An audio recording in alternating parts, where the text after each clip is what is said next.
Il y a des moments dans le ciel où l'action ne se fait pas dans le bruit, mais dans le silence. Des moments où les grandes décisions ne se prennent pas sous les projecteurs, mais dans l'ombre, pas à pas, en posant des briques que personne ne voit encore. Bienvenue sur Astre et Joyaux pour une astrologie utile et introspective. Aujourd'hui, on entre dans une énergie particulière. Mars fera son entrée en Scorpion le 22 septembre prochain. Et avec lui, c'est une toute nouvelle dynamique qui s'installe. Mars ici est doublement à domicile, en Scorpion tout d'abord et en maison 1, ce qui décuple son intensité. Mais attention, ce Mars-là n'agit pas de manière frontale. Ce n'est pas un Mars qui fonce sans réfléchir, c'est un Mars qui observe, qui calcule et qui attend le bon moment. Et pour ce transit, il n'est pas tout seul, il vient activer une figure astrologique dans le ciel, un cerf-volant. Ce cerf-volant va canaliser toute cette énergie. C'est un ciel qui nous parle d'action discrète, d'avancée en profondeur, dans l'obscurité, mais aussi de stratégie souterraine pour transformer ce qui doit l'être sans se mettre en danger. Installe-toi confortablement et c'est parti pour l'analyse du transit de Mars en Scorpion.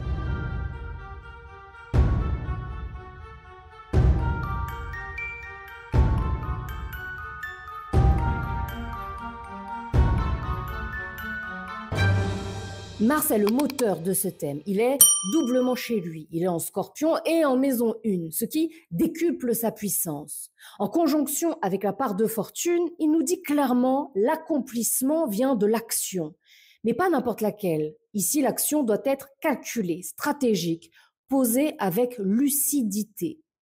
Et quand on regarde ces aspects, ça devient encore plus parlant. Mars est en semi-sextile avec le Soleil, ce qui souligne le besoin d'avancer, même si la conscience n'a pas encore toutes les réponses. Il est en carré au milieu du ciel et en carré à Pluton rétrograde au fond du ciel. Ça, c'est la tension directe entre nos fondations intimes et notre image publique. Il y a une réorganisation à faire, mais pas dans la précipitation. Mars est aussi en quinconce avec Uranus et avec Neptune et Saturne, tous les deux rétrogrades.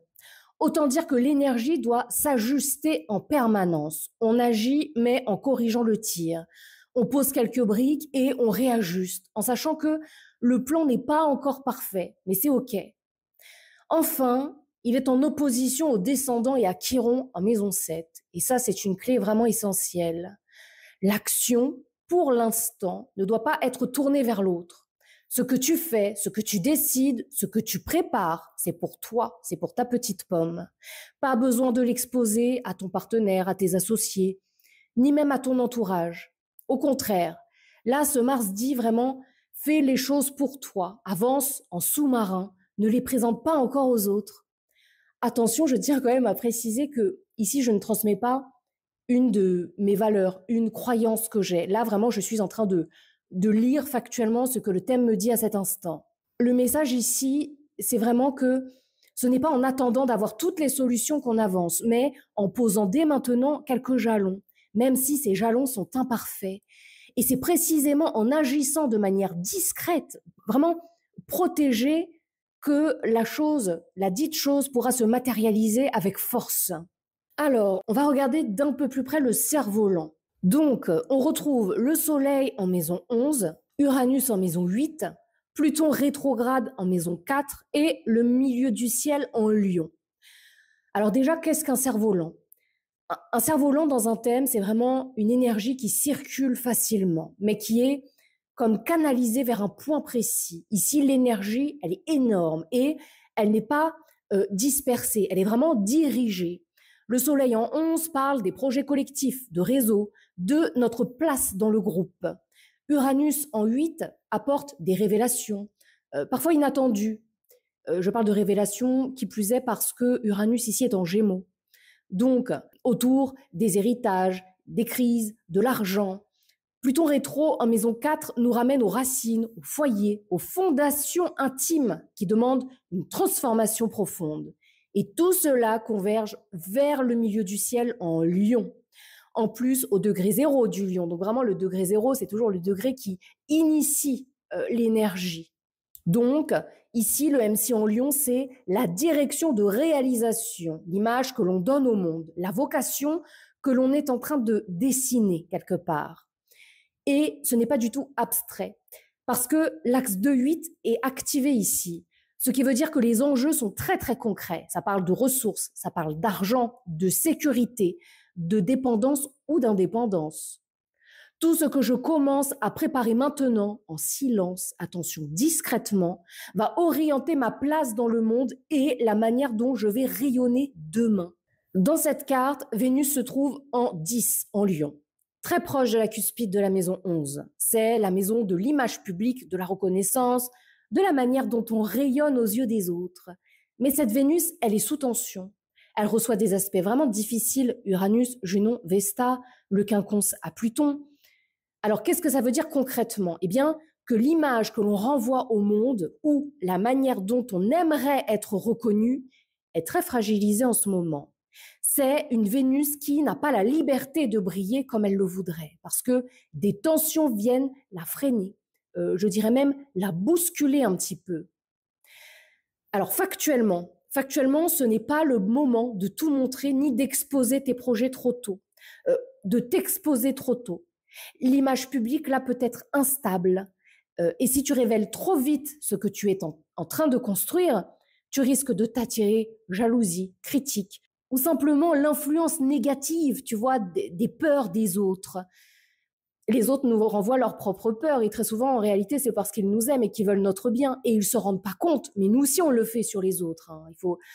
Il faut cesser de s'extirper de ce type de pensée. Nous aussi, ce sont des choses qu'on peut projeter, tu vois. T'as peur pour tes gosses, t'as peur pour tes petits-enfants, t'as peur. T'as tout un tas de peurs parce que tu vois ça de ton hublot. Mais l'autre en face, il a son propre hublot. Il a sa propre lunette de lecture sur le monde et il n'a pas du tout les mêmes ressources que toi non plus. Et oui, on n'a pas tous les mêmes ressources. Nos ressources, ça, c'est Pluton. Donc, attention à ne pas exposer trop vite ton projet, la chose à laquelle tu penses que tu aimerais matérialiser et pour laquelle tu commences à poser quelques jalons, parce que malheureusement, les autres pourront te mettre des bâtons dans les roues, quand bien même ce n'est pas ce qu'ils désirent, tu vois. Et tout cela est confirmé par Mars en Scorpion. Il est opposé au descendant et à Chiron en maison 7. Ce que tu fais maintenant doit vraiment rester pour toi, sans chercher à le partager ou à le confronter aux idées des autres. Le ciel nous dit ici, protège ce que tu prépares, laisse-le grandir, à l'abri des regards, avant de l'exposer. Mars en Scorpion forme aussi des quinconces importants. Le quinconce, pour que tu comprennes bien, c'est toujours une énergie où on te demande quelque part d'équilibrer des choses contraires. Il y a la voie du milieu qui permet d'équilibrer ces deux énergies. Et c'est toujours ça que nous demande un quinconce dans un thème. Donc, Mars, Scorpion, Quinconce, Saturne rétro, Neptune rétro, tous les deux en maison 5, mais pas dans le même signe. Saturne rétro en Poisson en 5, lui, il nous parle d'un cadre encore complètement instable, des structures que tu aimerais mettre en place autour de ton projet, de ta créativité, de tes enfants, pourquoi pas. Tout ça, c'est en chantier. Elles ne sont absolument pas encore solides. Neptune rétro en Bélier, en maison 5, lui nous parle d'un idéal encore flou. Comment expliquer ça? On pressent des choses, vraiment on les pressent.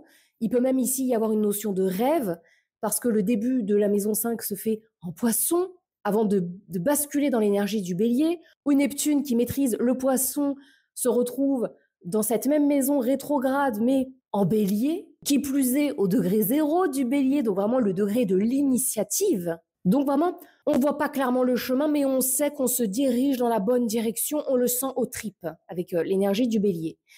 Et Mars en Quinconce, avec ces deux planètes, nous dit, tu peux avancer, même si ce n'est pas encore parfait, même si tu ne connais pas exactement la destination finale. N'aie pas peur, tu peux poser les premières pierres, même si tu n'as pas encore tout le plan.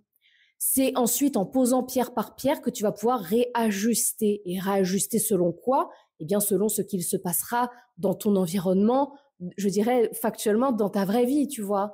Tout dépend aussi de ce que tu cherches à matérialiser. C'est vraiment l'idée d'aller brique par brique, pas à pas, sans chercher à tout contrôler d'un coup.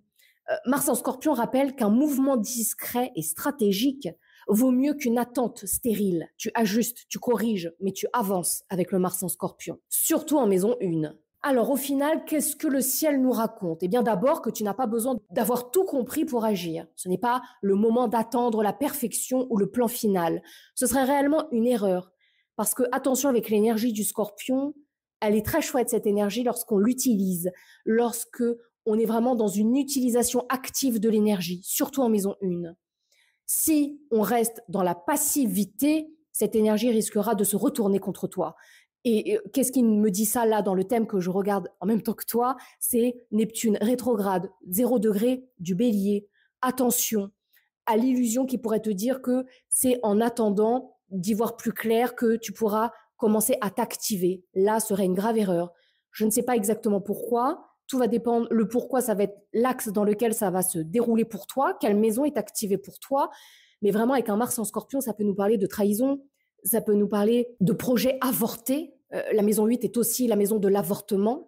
Donc, vraiment, il y a quelque chose ici qui nous dit, je sais, c'est hyper stressant, ça fait peur. La Vénus, là, elle est terrifiée, notamment avec les aspects qu'elle forme.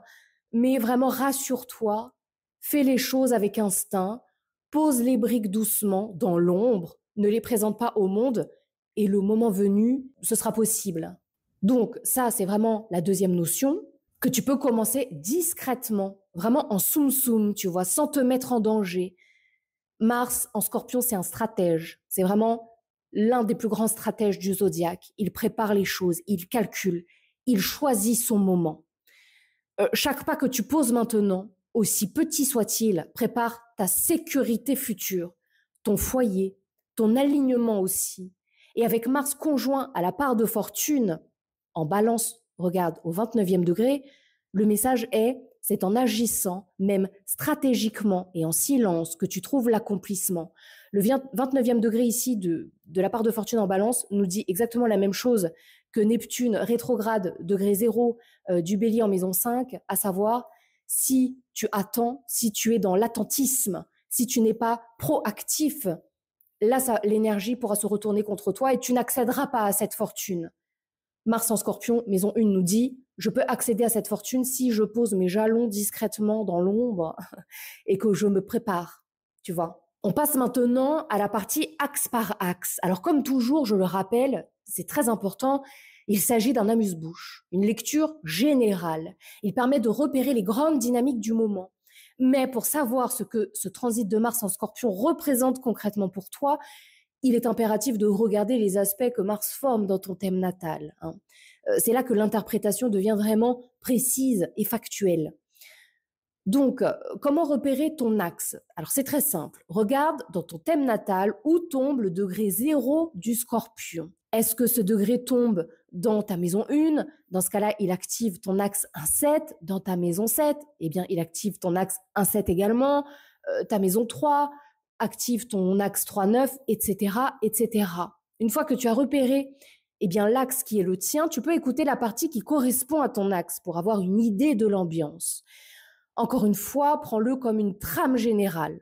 L'analyse la plus juste, c'est toujours celle où tu transposes les transits directement sur ton thème de naissance, évidemment. Pour l'axe 1-7, alors, si Mars tombe sur ton axe 1-7, il vient activer de façon très directe le rapport entre toi et l'autre.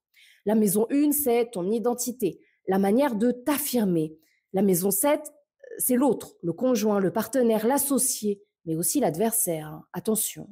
Mars en Scorpion ici, c'est une énergie de confrontation. Il n'y a plus de demi-mesure. Tu peux avoir le sentiment que ta sécurité dépend de la manière dont tu gères une relation. Quelques exemples factuels. Un couple où tu sens que tu es en danger, matériellement ou émotionnellement, et tu commences à préparer une sortie en secret. Un conflit ouvert avec un associé ou un partenaire quel qu'il soit, où tu comprends que tu ne peux plus continuer comme avant.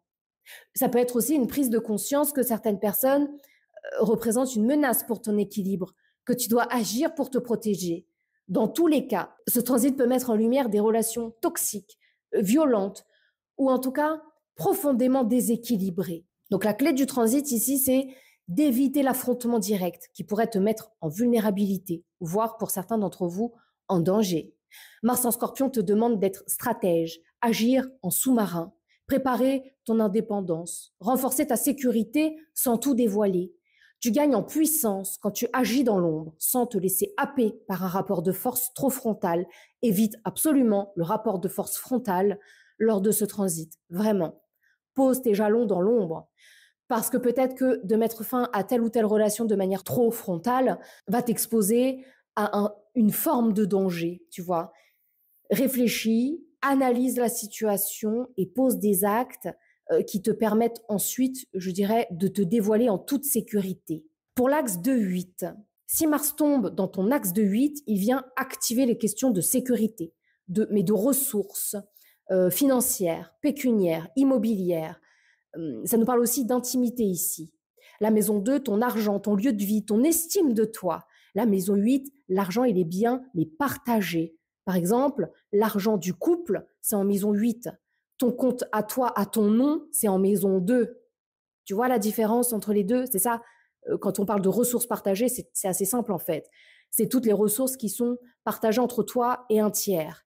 Donc, par exemple, un compte courant commun, un compte joint, c'est dans ta maison 8.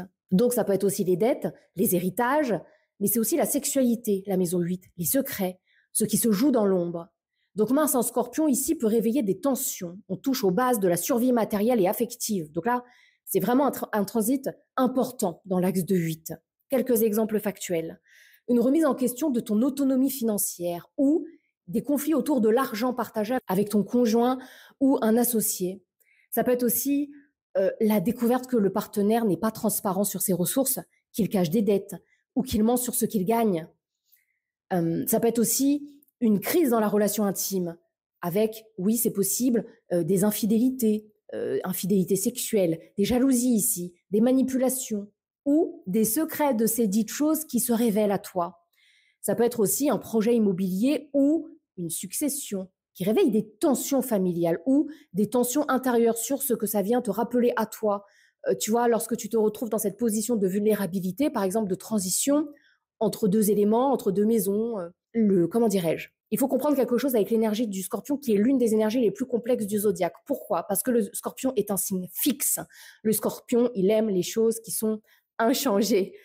Je sais, c'est le signe de la métamorphose, de la transformation. Et c'est bien pour ça que le Scorpion est un signe éminemment anxieux. Parce que le Scorpion, il a éminemment besoin de stabilité. Il reste dans l'axe du Taureau, le Scorpion, n'est-ce pas? Son frère en face, c'est le Taureau. Donc le Scorpion, lui, il a profondément besoin de stabilité. Il a besoin de contrôle, de contrôler son environnement. Mais la vie fait qu'il va être constamment confronté à des éléments qui vont l'obliger à s'extirper de sa zone de confort, à sortir de sa pierre dans son désert de Gobi, tu vois, pour changer de forme, afin de retrouver une nouvelle stabilité, mais adaptée à l'être humain que tu es à cet instant. Donc c'est toujours un jeu de métamorphose vers la stabilité. Le Scorpion, il change pas pour se foutre dans la merde ou pour devenir SDF, hein. Pas du tout, hein. Le Scorpion va accepter de sortir de sa zone de confort, quand bien même cela est souffrant pour lui, d'accord? Quand bien même cela allume tous ses mécanismes de défense, parce qu'il sait qu'au-delà est la sécurité. C'est ça l'énergie du Scorpion. Donc, pour reprendre avec ce que j'étais en train de dire à cet instant, peut-être que tu vas vivre une forme de transition qui va réveiller en toi énormément d'anxiété, mais n'aie pas peur, canalise cette anxiété, parce que si le jeu en vaut la chandelle, eh ben ça vaut bien de se stresser pendant quelques semaines, voire quelques mois. Je sais, c'est pas ce qu'on nous dit, on est constamment à la recherche de la quiétude, néanmoins, pour accéder à la quiétude, parfois il nous faut traverser des zones de turbulence. Et ça, c'est l'énergie du Scorpion dans notre thème de naissance. Donc courage, parce que vraiment, dans l'axe de 8, il peut y avoir du remous, hein. Vraiment pendant cette période, néanmoins, un remous salvateur, un remous qui va permettre une nouvelle quiétude, parce qu'un nouvel alignement, et dans cet axe-là, c'est très très fort. Donc la clé du transit, la clé, c'est de ne pas rester dans la peur ou dans la dépendance. Mars en Scorpion te pousse à regarder les choses en face, même si elles sont absolument inconfortables, et à reprendre du pouvoir sur ta sécurité. Donc, ça peut passer par des choix financiers très stratégiques, par une mise à plat des comptes dans un couple, par exemple, si ton transit se passe en 8, ou par la décision de ne plus tolérer un mensonge, hein. C'est vraiment un transit qui dit tu peux transformer une crise en occasion de renforcer ton estime et tes bases, mais seulement si tu oses la lucidité et aussi l'action. Mais attention, je le répète, action discrète, Pose tes jalons. Ne le crie pas sur les toits. Pour l'axe 3-9, alors, si Mars tombe sur ton axe 3-9, il vient activer l'axe de la pensée et des croyances. Maison 3, ton entourage, très proche, la communication, la manière dont tu apprends.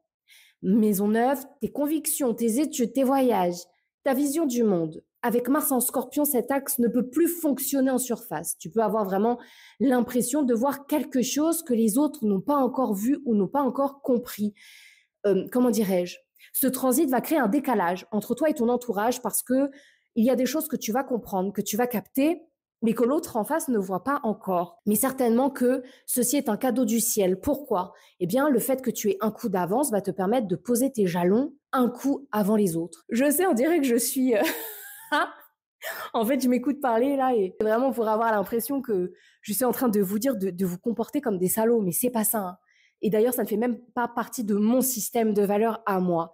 Là, vraiment, c'est la carte qui m'exprime cette idée-là, que ça peut être vraiment, comment dirais-je? Là, c'est vraiment le thème qui me parle de ça et qui me dit, il nous faut fonctionner ainsi. De toute manière, il faut arrêter de se leurrer. Si ces choses-là existent, c'est qu'elles peuvent être aussi parfois utilisées, mais attention, à bon escient. Le but, c'est pas de poignarder tout le monde. Le but, c'est pas de foutre son prochain dans la merde. Non. Là, ici, la carte nous parle de sécurité personnelle. Eh bien, c'est comme ça, oui. Il y a des moments dans la vie où il faut penser à soi, il faut penser à se mettre en sécurité. Soi et nos enfants, par exemple. J'en sais rien. Bon, là, c'est pas ton cas dans l'axe 3-9. Mais tu peux être en couple, par exemple, avec un conjoint qui te bat, qui te fout sur la gueule.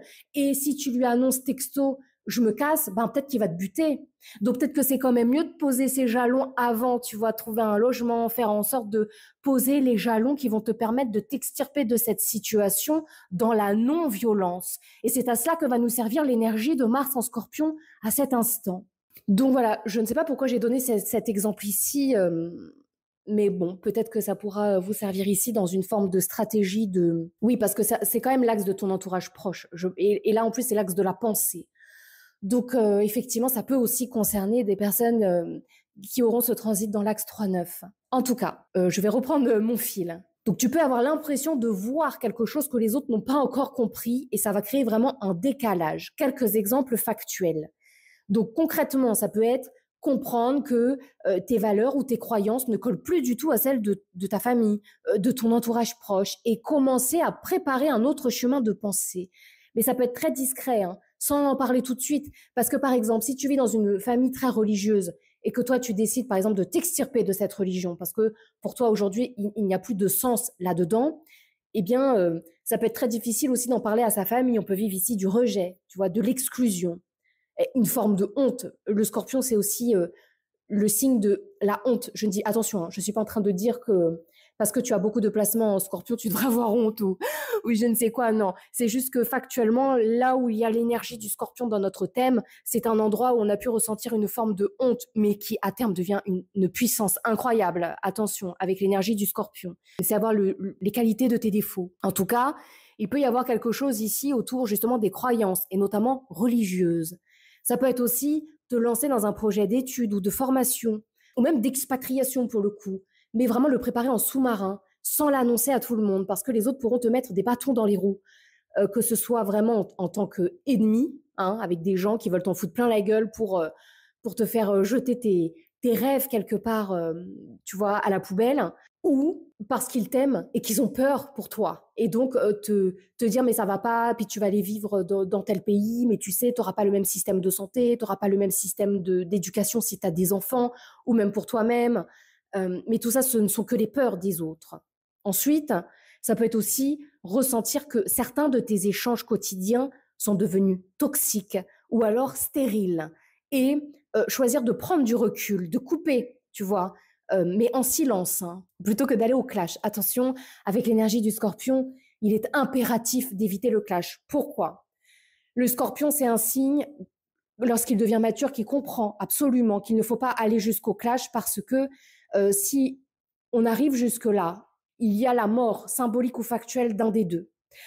Donc, le but, c'est pas non plus de, entre guillemets, faire son peureux ou sa peureuse, c'est pas ça. C'est juste savoir que pour faire grandir cette chose-là, pour faire grandir ce projet, il vaut mieux que je fasse les choses tranquillement parce que sinon, Si je vais au clash avec l'autre, eh bien, il y aura la mort dans quelque chose. Et cette mort peut être aussi la mort de ton projet, du coup. Tu vois? Donc, la clé du transit ici, c'est d'agir en stratège. Mars en Scorpion te dit, tu n'as pas besoin de convaincre ou d'entrer en guerre idéologique. Tu peux avancer pas à pas, poser des briques, mais attention dans le secret, et construire ton propre chemin intellectuel ou spirituel sans chercher à avoir l'approbation de ton entourage. Ce que tu prépares en silence maintenant deviendra ta force demain. Alors si Mars tombe dans ton axe 4-10, il vient activer l'équilibre entre le privé et le public. La maison 4, c'est le foyer, la famille, les racines. La maison 10, c'est la carrière, la vocation, l'image sociale. Mars en Scorpion ici oblige à transformer l'un de ces deux pôles. Mais ça aura forcément une répercussion sur l'autre en face, parce qu'en astrologie, on parle toujours en axe. Néanmoins, cette transformation doit absolument se faire de manière calculée, stratégique, et sans tout montrer trop vite. Attention. Quelques exemples factuels. Donc concrètement, ça peut être une réorganisation du foyer, une séparation ou un réaménagement de ton espace de vie, mais pour mieux protéger ton intimité. Attention, comment expliquer? La maison 4, c'est pas ta maison, c'est pas ton espace de vie comme la maison 2. C'est la maison 2, l'immobilier. La maison 4, c'est ton foyer intérieur. C'est une réorganisation dans l'intime, d'accord, de ce que tu veux protéger, de ce que tu acceptes de partager aux autres. Mais comme ça se passe dans ton axe 4-10, les autres, ça peut aussi être factuellement ton foyer, ta famille, ton mari, ta femme, tes enfants, les gens, les personnes avec qui tu vis vraiment au quotidien finalement. D'accord, mais ça peut être aussi en maison 10, bien les personnes que tu côtoies sur ton lieu de travail. Ou alors, tu sais, la maison 10, c'est les parents d'élèves. Hein. La maison 10, c'est aussi... Alors non, moins, parce que j'allais dire les personnes que tu vois, par exemple, si tu pratiques une activité sportive ou culturelle ou un truc à côté, mais ça, c'est plus dans ta maison 11. Mais en tout cas, ouais, la maison 10, c'est vraiment parents d'élèves, si tu es en âge voilà, d'avoir des enfants comme ça à l'école. Ça peut être ton patron, ça peut être les figures d'autorité. Donc, tu peux avoir ici une fenêtre de tir pour faire le tri et savoir quelque part quelles sont les choses qu'il te faut garder pour toi et quelles sont les choses que tu peux partager. Et attention, avec qui tu le partages. Ensuite, ça peut être aussi un questionnement sur ta carrière ou ta vocation au sens plus large, tu vois. Pour moi, une vocation, c'est tu peux exercer plusieurs métiers, par exemple, différents les uns des autres, mais qui auront toujours une même orientation. Et cette orientation, c'est ça la vocation de la maison 10. Donc, ça peut être une envie de réorientation, un changement de poste ou de statut, mais que tu travailles encore en coulisses. Par exemple, peut-être que tu vises un nouveau poste, mais qu'il y a ta collègue du 5e qui vise le même poste que toi. Bon, c'est normal aussi de penser un petit peu à sa gueule et de faire en sorte de poser ses jalons avec intelligence et stratégie pour éviter que le poste te passe sous le nez. Mais voilà, c'est un exemple. Ça peut être aussi que tu as la gestion d'une figure d'autorité. Un parent qui vient vivre chez toi, par exemple, ou alors un supérieur hiérarchique qui cherche vraiment à contrôler ta trajectoire. Mais c'est pareil pour la figure d'autorité. Par exemple, tu récupères ton père parce que il est trop vieux, il peut plus vivre tout seul chez lui. Tu le récupères à la maison et tu te retrouves à vivre des trucs archaïques, tu vois. L'énergie du Scorpion, c'est vraiment une énergie archaïque. Des choses qui viennent du passé, ça te met face à de vieux démons. Et pourquoi pas même que tu avais occulté. Donc, ça peut être une figure d'autorité, que ce soit au taf ou à la baraque, qui cherche à contrôler ta trajectoire et la nécessité pour toi de reprendre ton pouvoir sans rentrer, attention, dans un conflit direct. On évite absolument, nous tous, moi compris, je me le répète, on évite absolument d'entrer en conflit direct. Le Scorpion, il ne faut pas qu'il rentre en conflit direct parce que si on rentre en conflit direct avec l'énergie du Scorpion, c'est jusqu'à la mort. Donc, il y aura la mort symbolique ou factuelle d'un des protagonistes. Tu comprends? C'est très important. Il serait dommage de mettre même un de tes projets 3 pieds sous terre. Voilà, ce serait dommage. Donc, la clé du transit dans l'axe 4-10, c'est de comprendre que ton énergie doit être protégée. Mars en Scorpion n'agit pas à découvert. Il construit dans l'ombre pour éviter que les autres ne sapent son élan. Ici, tu peux avancer pas à pas, discrètement, et choisir soigneusement à qui tu dévoiles tes intentions. La puissance de ce transit, c'est d'apprendre à garder le contrôle sur ce qui est vraiment important pour toi. Protège ce qui est important pour toi. Pour l'axe 5-11, alors si Mars tombe dans ton axe 5-11, il vient activer la tension entre ce que tu veux créer pour toi et ce que tu partages avec les autres. La maison 5, c'est les amours, les enfants, la créativité. La maison 11, les projets collectifs, les amitiés, les réseaux sociaux aussi. Mars en Scorpion ici peut réveiller des confrontations, parfois même des trahisons, qui t'obligent à repenser où et avec qui tu veux vraiment investir ton énergie. Quelques exemples factuels. Concrètement, ça peut être le début d'une nouvelle relation amoureuse que tu préfères garder discrète, afin de vérité qu'elle soit solide, avant de l'exposer au regard des autres. Ça peut être aussi une trahison ou une confrontation avec un ami ou un cercle social qui t'amène à prendre de la distance et à recentrer ton énergie sur ta petite pomme. Ça peut être un conflit latent aussi, dans une histoire d'amour ou une amitié. En tout cas, il y a quelque chose et tu comprends qu'il vaut mieux gérer tout ça avec du recul et stratégie, plutôt que vraiment d'aller à l'affrontement direct. Peut-être éclaircir certaines choses. Peut-être que là, tu es persuadé que l'autre est en train de te trahir, alors qu'en réalité, il s'agit d'une toute autre chose. La clé de ce transit, c'est la maîtrise. Mars en Scorpion te demande de garder ton sang-froid et de ne pas répondre à l'explosion. Tu es peut-être persuadé qu'il y a ici une forme de trahison, mais peut-être qu'il te manque des informations, tu vois, et qu'avec le reste de ces informations, eh bien, soit tu pourras vraiment acter le fait qu'ici, il y a trahison, ou alors au contraire te remettre en question et te dire, là, j'ai voulu être dans un contrôle excessif, alors qu'en réalité, il n'y avait rien. Il n'y avait même pas anguille sous roche. Donc attention aussi à cette énergie qui peut être vraiment à double tranchant. Finalement, avec le transit de Mars en Scorpion, tu peux protéger ce que tu construis, qu'il s'agisse d'une histoire d'amour, d'un projet créatif ou d'un réseau, en choisissant tes batailles et en agissant de manière calculée. Ici, ce qui compte, ce n'est pas de gagner une confrontation, mais vraiment de garder le contrôle sur le projet, sur l'énergie allouée au projet qui est en cours de création et de faire attention à qui tu partages ton projet parce que, oui, il peut y avoir ici une forme de trahison avec Mars en Scorpion. Mais sincèrement, ça peut t'apporter de beaux fruits là, dans cet axe-là, vraiment de beaux fruits juteux. Donc, c'est très positif, mais ça pourra être une période anxiogène parce que tu ne sauras pas à qui tu pourras réellement faire confiance.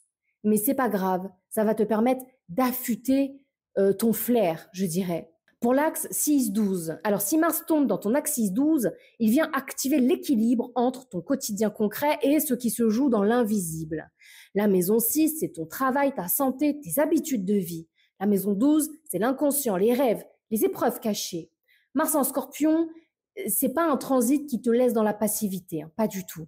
Il te pousse quelque part à reprendre le contrôle là où c'est possible et à lâcher prise sur le reste. C'est l'axe de la discipline et de la résilience, d'accord? Donc, quelques exemples factuels. Donc, concrètement, ça peut être la décision de changer une habitude de vie, alimentaire, sportive. Ça peut être aussi décider d'arrêter une addiction, tu vois, par exemple, arrêter de fumer, mais en sous-marin, sans en parler autour de toi, pour éviter la pression extérieure, pour éviter les jugements aussi, tu vois, ou les remarques du style, là, si je reprends la clope, ouais, c'est bon, t'as déjà essayé d'arrêter 10 fois, bref, on connaît la fin, quoi. Bah non, on connaît pas la fin, parce que les arrêts-erreurs, tu vois, les arrêts et reprises font entièrement partie du processus d'arrêt du tabac. Voilà, c'est juste un exemple. Ça peut être aussi une réorganisation de ton quotidien ou de ton travail, où tu décides de reprendre le contrôle sur ton temps et sur ton énergie, même si ça reste très discret, tu vois. Ça peut être aussi des révélations dans tes rêves avec un tel transit, mais ça peut être aussi des cauchemars qui t'apportent des clés pour mieux comprendre ce qui se joue dans ton quotidien. Ce que tu vois la nuit au cours de cette période peut être une ressource précieuse, mais c'est important de le garder pour toi dans un premier temps, vraiment, le temps que ça s'intègre, le temps que tu le comprennes, et pourquoi pas même que tu commences à le matérialiser dans ta maison 6, même si c'est très très discret. Là, ici, il peut vraiment y avoir une réorganisation très importante de ton quotidien. Mais garde tes désirs cachés pour l'instant. Fais les choses discrètement, fais-le pour toi. Là, vraiment, dans cet axe-là, je t'encourage, plus que pour les autres, à être égoïste. Pourquoi? Parce que ça touche aussi à ta santé physique. Il serait dommage de tomber malade. Donc vraiment, fais les choses pour toi. Évite d'exprimer aux yeux des autres ce que tu décides matérialiser. Comment dirais-je?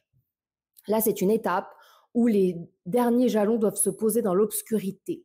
Avant d'être présentés au monde, sous peine de voir ce projet être détruit. Donc c'est très important que tu fasses les choses en toute discrétion. Quelque part, la clé pour l'axe 6-12, c'est de pratiquer une forme de stoïcisme. Je ne sais pas si tu connais ce courant philosophique, mais en gros, il te dit de contrôler ce qui dépend de toi, ton corps, ton organisation, tes habitudes, et de laisser couler ce que tu ne peux pas contrôler. Par exemple, la réaction des autres, tu vois.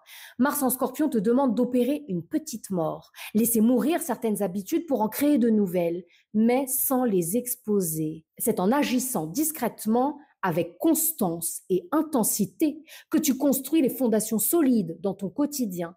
Franchement, c'est un super transit. Je vais être honnête avec toi, que ça va être un transit fatigant. Si tu es déjà fatigué pour X ou Y raison, raison de plus pour faire les choses vraiment en douceur, tranquillement, dans ton coin. Tu as compris, tu es pas bête, tu sais ce qu'il te reste à faire, mais commence à poser tes jalons en toute discrétion. Tu sais, même les personnes qui t'aiment et qui veulent ton bien peuvent parfois t'apporter du poison ou du venin par leurs mots. Et là, avec ce transit, il est hyper important vraiment que tu évites de t'exposer du coup aux peurs des autres. Mais c'est vrai pour nous tous en réalité, sauf que toi, c'est dans ton axe 6-12. Nous arrivons à la fin de cet épisode. J'étais hyper heureuse d'enregistrer un épisode pour vous aujourd'hui. Ça faisait plus de 10 jours là que j'avais pas pu enregistrer. Donc voilà, mais c'est pour ça, j'espère sincèrement que ça vous a plu et surtout que ça vous sera utile. Donc bonne nouvelle, ça y est, c'est officiel. J'ai terminé la création de mes premières formations. Je suis trop heureuse. Vraiment, ça a été tellement difficile et en même temps, ça a été tellement... Voilà, il m'a fallu vraiment puiser dans mes ressources, mais je suis vraiment heureuse. Je suis vraiment heureuse. C'était aussi ce qui était à faire à cet instant de ma vie. Donc c'est très, très chouette, très positif. La semaine prochaine, j'attaque la création de la plateforme de formation sur mon site. Donc en gros, là, je pense que dans le prochain épisode de podcast, ça y est, je vous parlerai officiellement de ces formations et proprement, tout au même endroit, parce que j'aime que les choses soient claires et limpides, afin que vous ayez toutes les informations. Je vais aussi créer les pages du coup sur mon site, etc. J'ai hâte, j'ai vraiment très très très hâte. J'espère que de ton côté, tout va bien, vraiment. J'espère que tes projets avancent ou que si tu es dans une phase plutôt de repos et d'introspection, et bien que ça se passe aussi de manière la plus douce possible. En barre de description, tu trouveras le lien pour t'inscrire à la newsletter. N'hésite pas. Donc voilà, je vais pouvoir réouvrir aussi très bientôt les prestations. Donc si tu as envie que je fasse ton thème de naissance ou ton thème karmique, ça c'est vraiment mes analyses préférées, eh bien n'hésite pas à t'abonner à la newsletter parce que ça y est, ça revient à vous, tu entends quand même mon nez bouché. Parce que moi, quand je parle là, j'entends mon nez bouché. Enfin bon, c'est tout pour moi. Je te dis à très bientôt pour un tout nouvel épisode et comme toujours, prends grand soin de toi.